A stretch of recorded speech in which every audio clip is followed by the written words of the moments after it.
Olá pessoal, eu vou apresentar o resumo intitulado Flora polêmica de espécies herbáceas de Fabalis e Poalis das Restingas da Praia de Massarandupió, litoral norte da Bahia, Brasil. Tendo autoria Neuber Santos Duarte, Evelyn Alves de Lima, Hélio Souza dos Reis, Marileide Dias Saba e Francisco Hilda Magalhães e Silva. Eu sou Neuber Santos Duarte, como já mencionado anteriormente, graduado em Ciências Biológicas pela Universidade Estadual da Bahia. O termo restinga é utilizado para designar os mais diversos tipos vegetacionais presentes nas planícies costeiras, que pode ser caracterizado como terreno plano com ondulações e declives que vão de encontro ao mar. Esses ambientes são constituídos de uma imensa diversidade vegetal. Porém, os estudos a respeito do extrato herbáceo para o litoral norte da Bahia ainda são escassos, no que inclui as descrições morfopolêmicas dos grãos de pólen das suas espécies.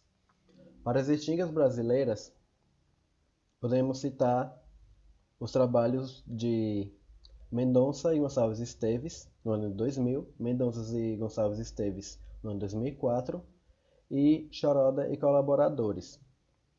Porém, para as restingas baianas, através de outros estudos já relatados, mostram a lacuna e conhecimento desse ecossistema, principalmente para o litoral norte da Bahia. Com isso, o objetivo desse projeto foi descrever a morfologia polêmica de 12 espécies herbáceas de Fabalis e Poalis das restingas da Praia de Massarandupió, no litoral norte da Bahia, Brasil. O material polinífero foi obtido através de essicatas depositadas nos herbários da Universidade Estadual da Bahia e da Universidade Estadual de Feira de Santana, devidamente identificado por especialistas. Os botões florais e anteras foram submetidos ao método de acetólise de acordo com os métodos de Eastman para a remoção do conteúdo orgânico, enquanto que as espécies com a parede mais frágil foram submetidas ao método da potassa. Após o processamento, os grãos foram colocados entre lâmina e lamínula, com gelatina glicerinada e selada com parafina fundida, sendo 5 lâminas para cada espécie, sendo que uma dessas lâminas ela foi montada com gelatina glicerinada corada com corante safranina para uma melhor visualização dos caracteres morfopolínicos. Após isso foi realizada a morfometria polínica e o tratamento estatístico de dados. Foram então obtidas ilustrações através de fotomicrografias para realizar as descrições palinológicas que seguiram os aspectos de tamanho, âmbito, forma, tipo e número de aberturas, e ornamentação e escultura da equisina. Os grãos de pólen de todas as espécies se apresentaram em mônades, com tamanho grande e médio.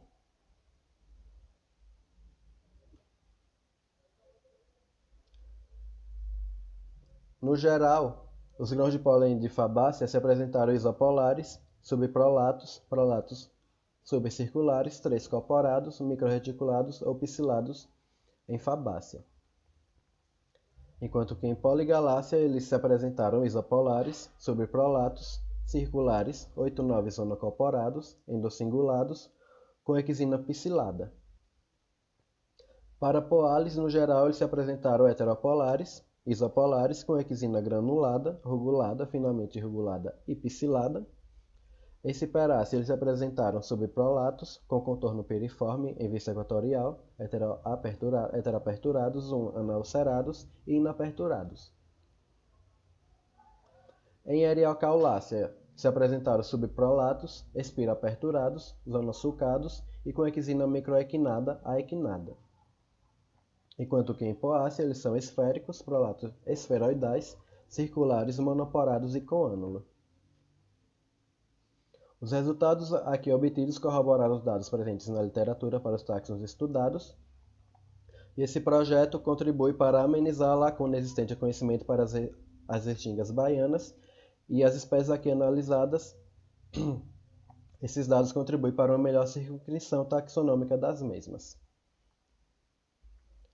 Agradecimentos ao PICIM pela concessão da bolsa, ao NEB pela infraestrutura utilizada e aos herbários consultados. Da Rio Capivara, litoral norte da Bahia, Brasil, sendo este um trabalho de Lima e colaboradores. Eu sou Hélio Souza dos Reis, graduado em Ciências Biológicas pela Universidade do Estado da Bahia. As restingas podem ser consideradas um conjunto de ecossistemas com fitofisionomia variada, abrigando formações vegetais do tipo herbáceas e subarbustivas, arbustivas e arbóreas. A maioria dos estudos sobre a vegetação das restingas estão concentrados nas regiões sul e sudeste. Já no litoral norte do estado da Bahia, importantes estudos florísticos e fitossociológicos, como os de Queiroz e colaboradores, Menezes e colaboradores e Santos, mostram a grande diversidade de espécies presente nesse ecossistema. Em relação à família Rubiaceae, diversos trabalhos já realizados enfocaram a sua palinologia, podendo ser destacados os trabalhos de Silveira Júnior e colaboradores, Salas e Cabral. Diante disso, considerando a importância dos estudos palinológicos para as restingas e principalmente para subsidiar trabalhos nas diversas sub-áreas da palinologia, este trabalho teve como objetivo descrever a morfologia polínica de 16 espécies da família Rubiaceae ocorrentes nas restingas da Apa-Rio, Capivara, litoral norte do estado da Bahia, Brasil. Este trabalho foi desenvolvido no Laboratório de Estudos Palinológicos da Universidade do Estado da Bahia, Campus 7, sendo que o material polinífero estudado foi obtido por meio de cicatas ou duplicatas depositadas no herbário da mesma instituição, como também do herbário da Universidade Estadual de Feira de Santana. Os grãos de pólen das espécies analisadas foram preparados segundo o método da cetólise de Ertmann. Após esse processamento, foram montados entre lâminas e lamínulas com gelatina glicerinada e selados com parafina fundida. Posteriormente, os grãos de pólen foram analisados em microscopia de luz e mensurados, sendo obtidos os principais parâmetros morfométricos. Os caracteres morfopolínicos foram ilustrados através de fotomicrografias e descritos conforme a nomenclatura adotada por Punt e colaboradores, considerando o tamanho, forma, abertura e ornamentação da equisina. Os grãos de pólen das espécies analisadas apresentaram uma grande diversidade de características. Foram encontrados grãos de pólen pequenos a grandes. A forma prolato esferoidal foi a mais comum, a exemplo da espécie Borreria vexillata, que apresentou grãos de pólen prolato esferoidais. Também tiveram grãos de pólen oblatos esferoidais e suboblatos, a exemplo da espécie Alibertia edulis e da espécie Hexapalo radula, respectivamente.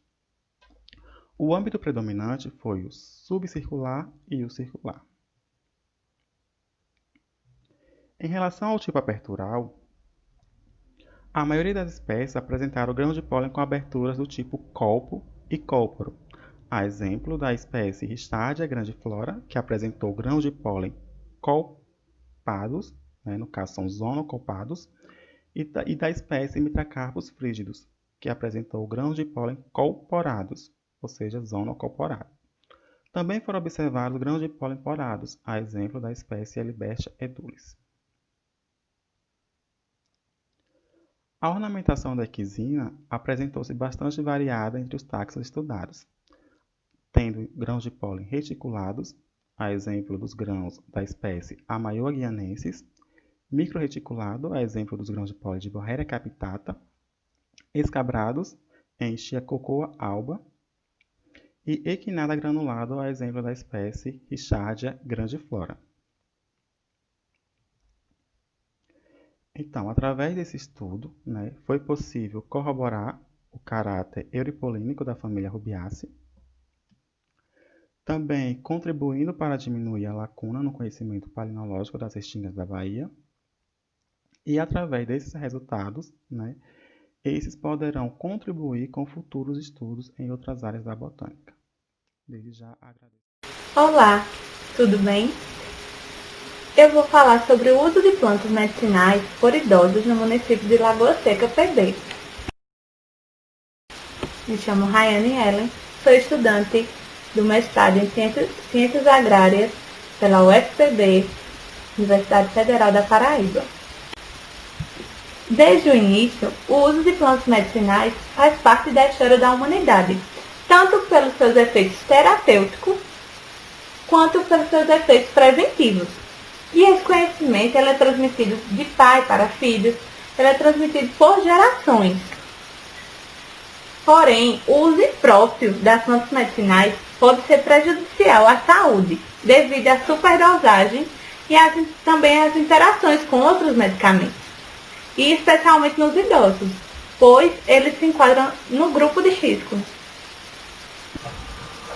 Esse trabalho teve como objetivo realizar um estudo etnobotânico com idosos da cidade de Lagoa Seca, PB, estudantes da Universidade Aberta à Maturidade, a UAMA, com o objetivo de identificar as plantas medicinais utilizadas para os problemas crônicos de saúde. No primeiro momento, foram realizadas conversas com um grupo de idosos com a finalidade de explicar o intuito da pesquisa. E após esse consentimento, foi aplicado um questionário semi-estruturado que continha questões sobre o perfil desses idosos, como também o uso de plantas e os problemas crônicos de saúde. Em seguida, foram realizadas palestras e conversas sobre o uso seguro e racional desses recursos. Os dados foram computados e anexados em planilha Excel para tabulação e elaboração de gráficos para os resultados. Foram no total 27 idosos entrevistados e 55 afirmaram possuir problemas crônicos de saúde. E dentre esses problemas de saúde foram citados a pressão alta, 22,22%, problemas nos ossos, 29,62%, colesterol alto, 3,70% e outros, que for 3,70%. Foi questionado também se eles tomavam remédios frequentemente para esses problemas, e todos afirmaram que sim. Em relação ao uso de plantas medicinais, 92,59% dos idosos afirmaram utilizar ou já ter utilizado alguma vez na vida. E a frequência de uso, nunca, 7,4%, só quando está doente, 37,03%, raramente, 25,92%, uma vez na semana, 18,51% e todos os dias, 11,11%. Já em relação ao uso de plantas medicinais para os problemas crônicos de saúde, 62,96% afirmaram não utilizar, enquanto 37,5% afirmaram utilizar. E quais as plantas utilizadas e para quê? A erva doce é utilizada para insônia, 10%, hortelã para colesterol alto, 20%, alecrim para problemas dos ossos, 40%, e camomila para pressão alta, 30%. É importante ressaltarmos que há necessidade do cuidado ao usar essas plantas medicinais, pois nem todas têm o efeito desejado e, quando manipuladas de forma errada, pode causar danos à saúde. E também essa interação com os medicamentos já utilizados para esse problema de saúde. Ao confrontar com a literatura, a maioria das indicações estão de acordo com o uso que os idosos entrevistados relataram. Entretanto, novamente, é importante evitar o uso indevido que pode ocorrer em relação a algumas espécies, sendo imprescindível que haja orientação para evitar problemas de saúde decorrentes do uso não racional dessas espécies. Agradecemos aos estudantes da Universidade Aberta à Maturidade por terem permitido a realização dessa pesquisa. Muito obrigada a todos.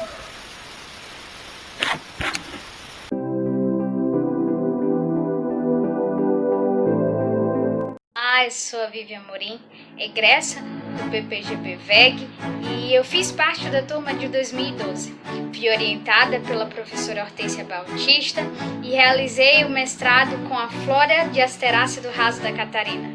Bem, é aqui as minhas maiores histórias. E a primeira delas é que antes de fazer o mestrado com a flora de Asterácea do Raso da Catarina, eu não tinha nenhuma experiência de trabalhar em Caatinga.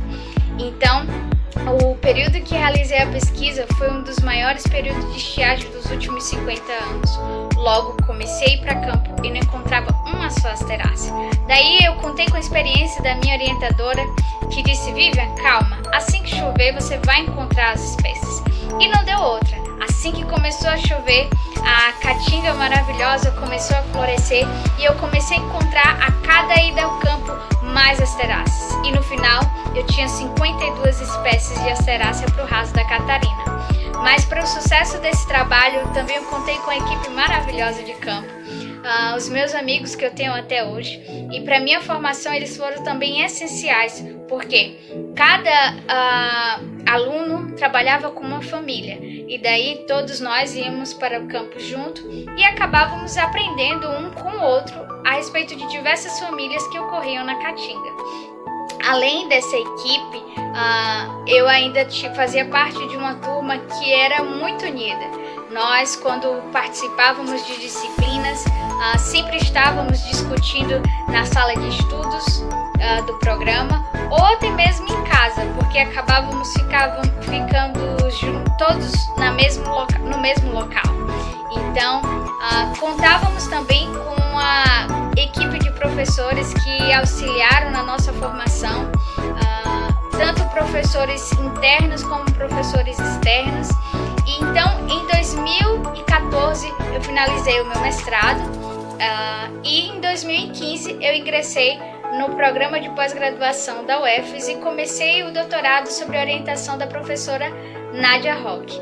E então finalizei o meu doutorado em 2019 e atualmente eu sou professora na Faculdade Estácio e também sou colaboradora no Laboratório Flora da UFBA. E eu estou extremamente grata de participar dessa comemoração dos 10 anos do programa, porque o programa faz parte da minha história. E eu sou grata por esse tempo, por essas vivências que tive durante o mestrado e experiências que carrego até hoje para minha formação. Então fica aqui o meu abraço para todos os egressos, para aqueles que ainda vão chegar no programa e que façam com que o programa cada dia cresça ainda mais. Um grande abraço.